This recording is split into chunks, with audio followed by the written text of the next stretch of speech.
اعوذ باللہ من الشیطان الرجیم بسم اللہ الرحمن الرحیم قل امر ربی بالقسط، اے نبی فرما دو کہ میرے رب نے تو مجھے حکم دیا ہے عدل و انصاف پہ رہنے کا۔ وَأَقِيمُوا وُجُوهَكُمْ عِنْدَ كُلِّ مسجد، اور یہ کہ میں اپنا چہرہ قبلہ رخ کر لیا کروں ہر نماز کے وقت۔ وَادْعُوهُ مُخْلِصِينَ لَهُ الدِّينَ، اور صرف اسی کو پکاروں خالص کر کے اپنے دین کو اس کے ساتھ۔ اچھا، یہ جہاں پہ بھی وَادْعُوهُ ادعو یہ سارے الفاظ آتے ہیں نا، تو ہمارے جو بریلوی حضرات ہیں نا وہ اس کا ترجمہ کر دیتے ہیں عبادت،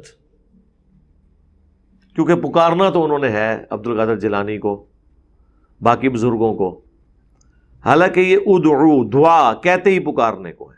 یہاں بھی انہوں نے ترجمہ پیر کرم شاہ صاحب کا میرے پاس رکھا ہے، انہوں نے کہا کہ عبادت کروں اس کی دین کو خالص کرتے ہوئے، یعنی عبادت تو سارے ہی کر رہے ہیں، لیکن عبادت کی جو اہم ترین شکل تھی دعا، اس میں شرک ہونا تھا، اس لیے اللہ تعالیٰ نے دعا کو الگ سے ہر جگہ ذکر کیا۔ ایون قرآن کے پہلے صفحے پر ایاک نعبد و ایاک نستعین، اے اللہ ہم عبادت بھی تیری کرتے ہیں اور مدد بھی تجھی سے مانگتے ہیں، یعنی دعا تجھ سے کرتے ہیں۔ حالانکہ اس کی الگ سے ضرورت ہی کوئی نہیں تھی، کیونکہ عبادت میں دعا شامل ہے، لیکن پھر بھی اللہ کو پتا تھا کہ زیادہ مسئلہ اس میں خراب ہونا ہے، میں اسے کنسنٹریٹ کروں اس کے اوپر۔ ابو داؤد میں، ترمذی میں، نسائی میں حدیث ہے الدعاء هو العبادہ، دعا ہی عبادت ہے۔ اور پھر نبی علیہ السلام نے اپنی اس بات کی دلیل میں قرآن کی آیت تلاوت کی، سورہ المؤمن کی آیت نمبر 60، ادعونی استجب لکم، اے میرے بندو مجھ سے دعا کرو میں تمہاری دعاؤں کو قبول کروں گا۔ بے شک جو لوگ میری عبادت سے، یعنی دعا کرنے سے، ذکر دعا کا ہوا اور آگے عبادت کا ذکر آ گیا، اس سے تکبر کریں گے یا مجھ سے نہیں مانگیں گے، میں ایسے لوگوں کو ذلیل و خوار کر کے جہنم میں داخل کروں گا۔ تو اللہ تعالیٰ نے دعا کو عبادت قرار دیا۔ یہاں پہ بھی آئے کہ پکارو اس کو خالص اپنا دین اس کے ساتھ کرتے ہوئے، کما بدأکم تعودون، جس طرح اس نے تمہیں پہلی دفعہ پیدا کیا تھا اسی طریقے سے دوبارہ تمہیں پیدا کر لے گا، تم زندہ کر کے اس کی طرف لوٹائے جاؤ گے۔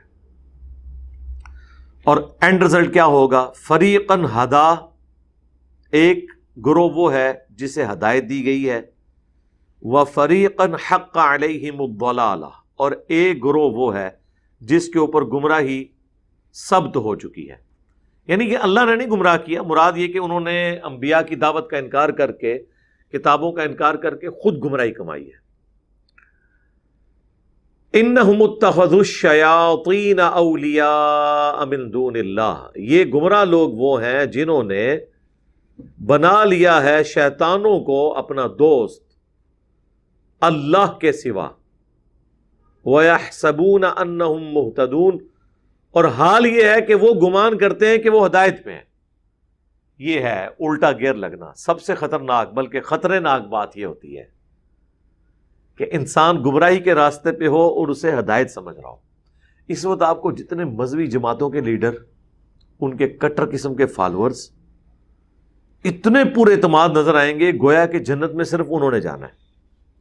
اور قرآن میں دیکھیں اللہ تعالیٰ نے گمراہ لوگوں کی ایک نشانی یہ بھی بتائی ہے کہ وہ شیطان کو اپنا دوست بنائے ہوتے ہیں اللہ کو چھوڑ کر، اس کے باوجود وہ یہ گمان کرتے ہیں کہ ہم ہدایت پر ہیں۔ لہذا یہ بات طے کر لیں، کسی کے جذبات، کسی کے دل کی کیفیت، کسی کے ذہن کا سکون یہ ڈٹرمن نہیں کرتا کہ وہ حق پر ہے یا نہیں۔ ایک چیز ہے جو اس چیز کو ڈیفائن کرتی ہے، وہ علم ہے۔